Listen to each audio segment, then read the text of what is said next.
Hey guys, and welcome to Antimatter Chemistry Progression Log 1. I'm pretty happy with the way the base is turning out. I managed to get a bunch of stuff done last night. So we'll start off with over here is I managed to rip out most of the stonework system over here. We don't need it anymore as I rebuilt it in a nicer place and also better. Uh, that's pretty much. Oh, I also moved the ME system as well. So this is just kind of a legacy system with old machines and stuff. It doesn't really run too much anymore. Eventually, I'm going to move all the machines that are over here to the new base, which is looking really good. I'm really loving the way this is turning out. So we've got our planetary logistics system over here and a few lazy AE2 machines because I needed some more AE2 devices. We moved over to lava power as well. We just have a pump in the nether, and that pretty much gets us all the lava we need. It looks like it's not pumping any more lava right now, or I have to go see why it's blocked up, but the server does run 24/7, so it is nice to just be able to pump a bunch of lava without having to move the pump. Because we are using the RF Tools builders for pumps. They have a pump card for 300 RF, and it's like a 512 by 512, so it's a lot of lava. Over here we have what I've been calling the ziggurat, which is where all a lot of our storage is going to be. One of the things I had set up in the first antimatter chemistry run that I did, I had an area for a bunch of black hole units for all the different elements that we'd have in bulk, or just items in bulk in general. And I did. We were gonna need something like that again as well, especially since we're gonna do a lot of like the stoneworks and stuff. I needed to get this set up, and I was like, well, I did want to build. I knew that this was going to be double leveled. We're going to want a lot of stuff in here. And I was like, well, this could be uh, the second pyramid, I guess we build. The first pyramid we build for stuff, and the second one we build in general. And it's a bit of like a long haul kind of thing. I kind of like it. I do need to do some more work on it on the outside too. Uh, like even once I do like the crenellations and stuff, I still think it's gonna not be quite enough in order to look as good as it could. The first pyramid gets away with that because all the corners are taken out for pathways instead, like walls, like over here. This looks really great. Uh, but over here, I'm gonna need to do something different. I don't know exactly what I'm gonna put over here to make the difference, but I'm sure I'll figure out something. We have the bare bones of something that could look really, really good, so I'm not too concerned about being able to find something. Also, we have an interior area. I'm gonna double level this with Adobe and probably just go Adobe across, as the lighting from above really solves the lighting down below. I don't have to worry about that at all. But I don't really like too much how it sticks out like this. I think it would be better if it were flush with a block. So I'm just gonna fill it out with Adobe probably. Not like fill it out, like just double layer it with like, that would be Skystone Flush and that would be Jungle Flush. I think it's just gonna be an Adobe ceiling. But we have pretty much all of the elements over here. Everything that comes from Stoneworks. And as a side note, I was also originally, let's see, yeah, we have like tungsten and gallium and nickel and diprosium, zirconium and diprosium over here. That was because originally I was thinking about when moving over to the new Stoneworks that we were going to dissolve regular cobblestone instead of the compressed cobblestones. Because if you just dissolve regular cobblestone, there's a couple of trace elements you get that you don't get otherwise, and so like dysprosium is actually needed for a quest later on. The problem is, as you can see, you get 96.82% worth of nothing for cobblestone. However, if you start compressing it, you get better and better chances of getting something rather than nothing. So going all the way up to like triple and then going down to quadruple, it's like a 91.15% to get to nothing from down from 98% or whatever. So even though we do lose those trace elements, I felt like it was worth getting better drops for other things. And when we actually do need the diprosium, to like you need it to make a nether star, we can either attempt to just our first nether star by farming wither skeletons and then just spawning in one normally, and then making DML that way, and then going back to the quest later once we actually have like fusion and fission plants set up. Uh, I'm not exactly sure, or at the very worst, what'll happen is I'll just make like a temporary setup that just will shoot through a bunch of cobblestone for a stack of that stuff and then forget about it, and tear it all down and forget about it. So yeah, I'm not really too concerned about that, and all those trace elements aren't really going to be that useful for us in the amounts that they drop. Like, nickel can be used to nickel ingots, but it's not, and we're gonna need way more than you'd get from that. So obviously, there's still a lot of decorative work to do over here. The last couple of days have been a massive grind to just get things functional. I do want to spend more time on a lot of the decorative work. Obviously, I was able to do a little bit of, I guess, gardening, for lack of a better word, I guess, last night, to get some of these jungle trees and stuff, and these palm trees here. An interesting thing about these palm trees is these look a lot better than they do normally. That's because so like the jungle or the palm leaves kind of look bad, I think. I don't really like the way they look. I think when if I replace them, like replace the palm leaves with the jungle leaves, they look a lot better. I think it's just because there's not really enough presence when these leaves. They're just too uh they're too like see-through. And I think it really makes them look not great. So I'll eventually have to replace all of their leaves with jungle leaves, which is going to be quite tedious, I'm sure. Or maybe I'll just cut them all down and just use jungle trees instead. I'm not exactly sure. I plan to leave them up for a couple of days for me to get a better idea of how I actually feel about them. The one downside of swapping the jungle leaves in is we won't get dates anymore. Uh, but we don't really need these anyway. Like the only really thing they're used for is like making a food. You can dissolve them for lithium, but we have stonework, so that doesn't really matter. And you can use a quern, but a quern is apparently a lot of manual boring labor.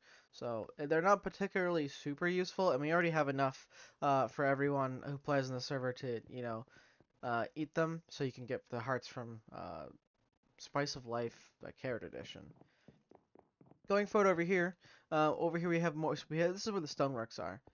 I've been using molecular assemblers to make the various smooth stones, the polished stone variants.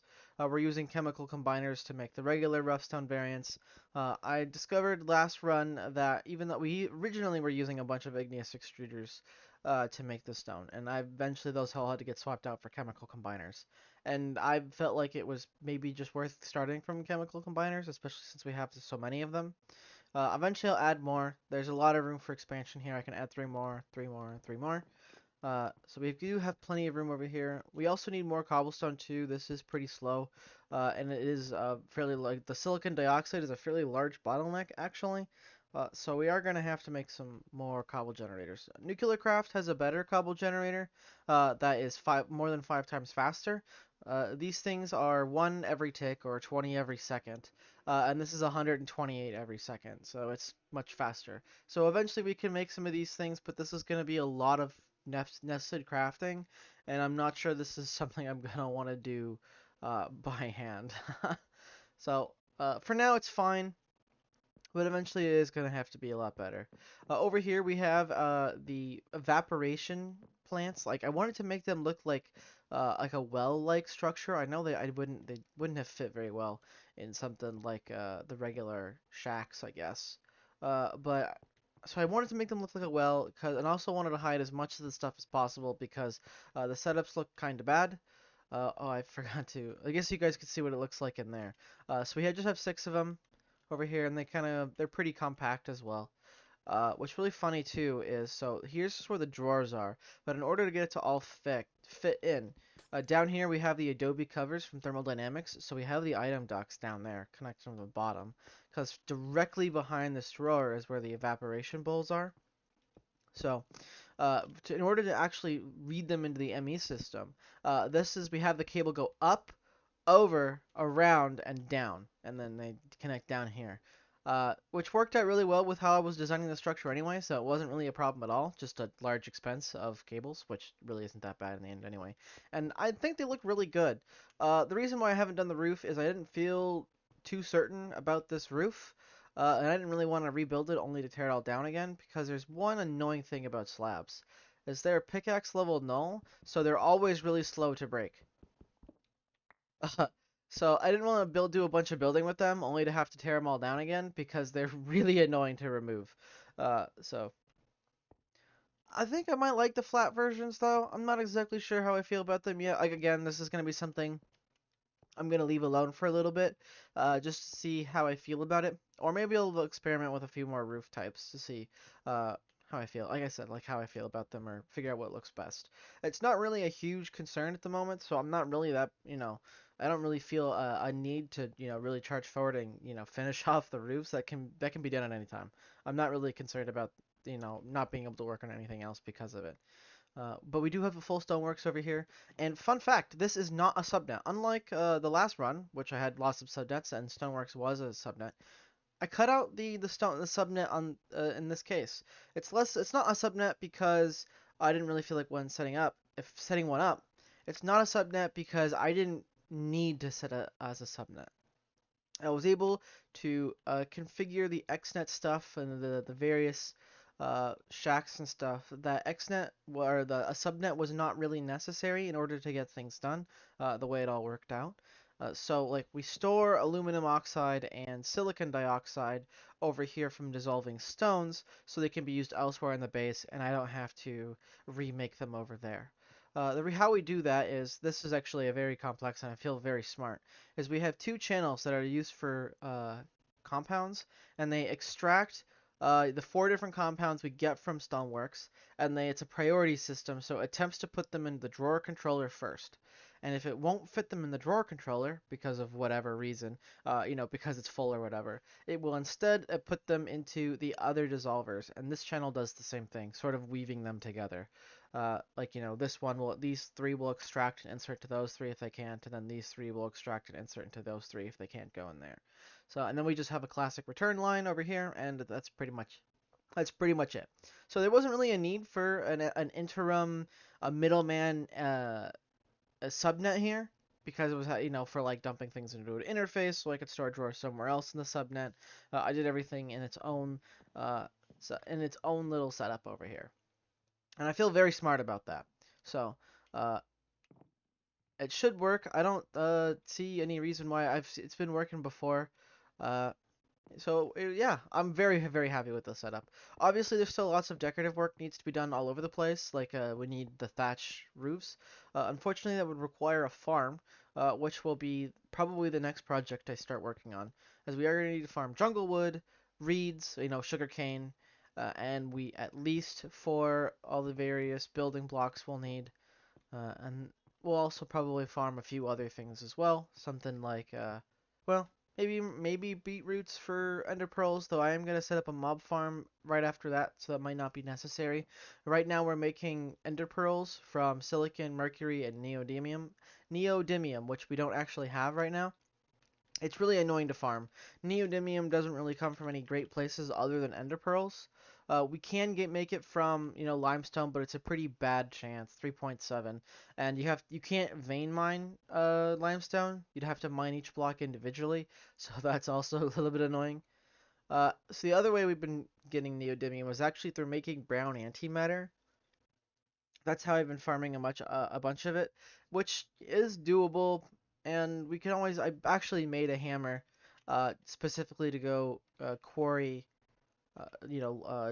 antimatter faster specifically for that. But we have a lot of ender pearls right now, and the reason why we needed them is because the black hole units use three of them. Two eyes of ender and one ender pearl. So these are a little bit expensive when it comes to ender pearls, but with Stoneworks set up, the machine frames are done.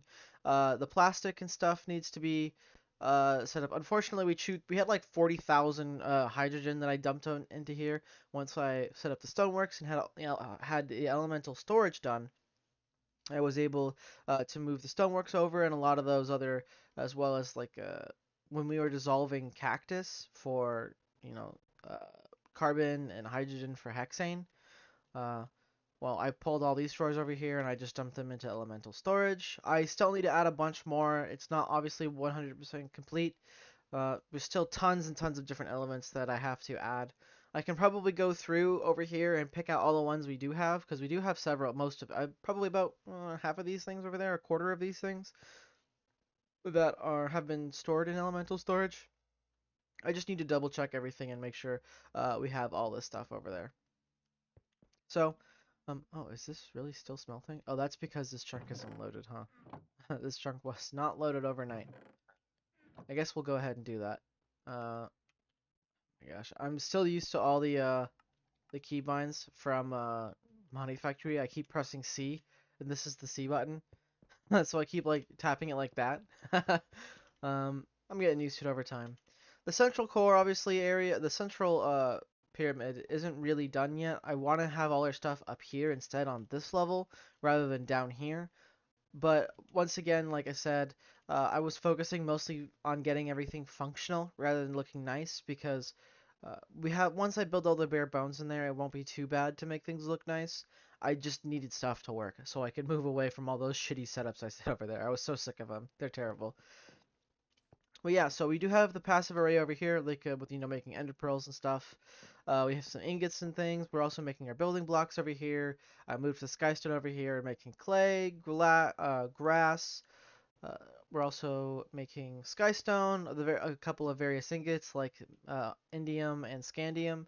Indium and scandium don't actually have a black hole unit right now, mostly because I knew they would all get chewed up by the ingot making thing. So I wasn't really that concerned about them filling up the ME system because I knew, like, yeah, we'd get a lot of them, and yeah, we have 416 indium ingots out of 512 this drawer will store, but I was not concerned that it would fill up the drawer and then overflow in any significant capacity. It's not really a massive draw, or it's like not really a massive rate we get, and especially because silicon dioxide is so slow. Because it does take, we are dissolving quadruple compressed cobblestone, and it does take a while to make one. It probably will make one fairly soon. Let's see. Yep, there it is, and then it dissolves that, and then somewhere over here, uh, let's see if we can find it. Nope, it's all gone. But it did chew up all that silicon dioxide it gets from it immediately. So, yeah. I think that's I know this is a fairly short one, aka a regular normal length progress log. Stuff is beginning a lot faster. Like last night, I was able to get a ton of stuff done, and the day before that, a little bit less. Mostly because we have the elemental storage, and I was able to get a bunch of passive systems on processes, a bunch of passive processes done that I had to manually do by hand for a while. Anything that wasn't really like done in the Stoneworks had to be done by hand. Things like plastic and ender pearls and all that crap was really quite annoying. Especially like scandium and indium was also really annoying. And now we have plenty of that stuff, so we're looking really good down on that. And the base is coming together fucking fantastically. It's gonna be a great looking base once I actually get around to once I get some time to actually start building some more of those jungle trees along the side, as well as building out the central core more. I can probably move the Tinker Smeltery over to one of these quadrants. That's what they're for. They're for like these hand batch setups that I have to do, or like initial setups that will eventually get removed. Like over here, this power setup will be torn down at some point once we switch to something like reactors, which will hopefully be right after I finish the mob farm. I'm not exactly sure what I'm doing right after the mob farm. Obviously, as I work on the various farms, I'll be adding more to the elemental storage, so we'll have to see what I do next after that. I do want to do a reactor much sooner than I did in antimatter chemistry. I did leave lava power for quite some time, and it wasn't like super great. Uh, we are already using about half of our, let's see, we have about 2,500 or so in terms of production capacity at most, and we're using anywhere from around 700 it looks like to around 1.5k from what I noticed last night. So we're fine for right now, and I'm not too concerned about it as I can always just upgrade them as they are only on the Invar tier upgrade. So if I can get around to setting up, I'll need some more silver, and once I get around to that, we'll be able to upgrade these things and it'll be a lot better. So, I actually tried to set up like an XNet system to do redstone control in these things, and it did not work out very well. I think they're just a little bit weird, or XNet was a little bit weird about how it wanted to turn these things on and off. So I just had to strip it out, unfortunately. Um, I'm so glad to have XNet back. XNet, I miss you. You're as beautiful as the day I lost you. Played 1.20 packs.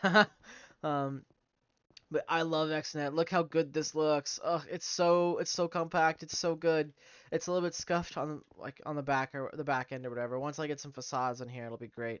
I do miss my extended interfaces though. Having only these single line interfaces mega blows. And I did actually try a network or a storage exposer. I was hoping you'd be able to extract from a storage exposer, and you cannot. It just straight up doesn't even connect. Like here, watch this. I actually made one, and it was like a 30-minute rabbit hole to make one. It just straight up doesn't connect. So I was hoping I could use a storage exposer and use XNet to extract from it as needed. Like here, I'll show you. See, like it doesn't. It's really quite unfortunate because, like I said, I was hoping to be able to set it up and then just extract from whatever I wanted, so I'd only ever need one of these things. And they were a little bit, tiny bit expensive, but it would have been worth it over having to make 4,000 interfaces, especially since it would have saved a lot of space. But unfortunately, that is not the case. It doesn't work. So it is what it is. Yeah, so I think that's probably about it. I think for now. There are a bunch of other projects that I want to do, and I'm really excited the way this base is going. I think this is definitely gonna be my favorite base, I think. It's gonna be really rich. It's gonna look great. I love how all the vegetations work coming together. I do want to do water features at some point, but I need to figure out a good way of working them in. Um, We'll have to see how that happens in the end. The space is going to be a constant evolution as I get better at it, and as I get more space to build, it's gonna be great. This is gonna be so good. Like I said, I loved being here. Remember, guys, yeah, if you want to finish a pack, you gotta build somewhere. So you have to build a base that you enjoy being in. And holy shit, do I love being here! I love just walking around. Look how good this looks. It looks so good. Oh man, it's gonna be great. It's gonna be so good. All right, guys. Well, that's all I've got for you all today. I hope you guys have had a good week. Mine's been obviously quite busy working on this.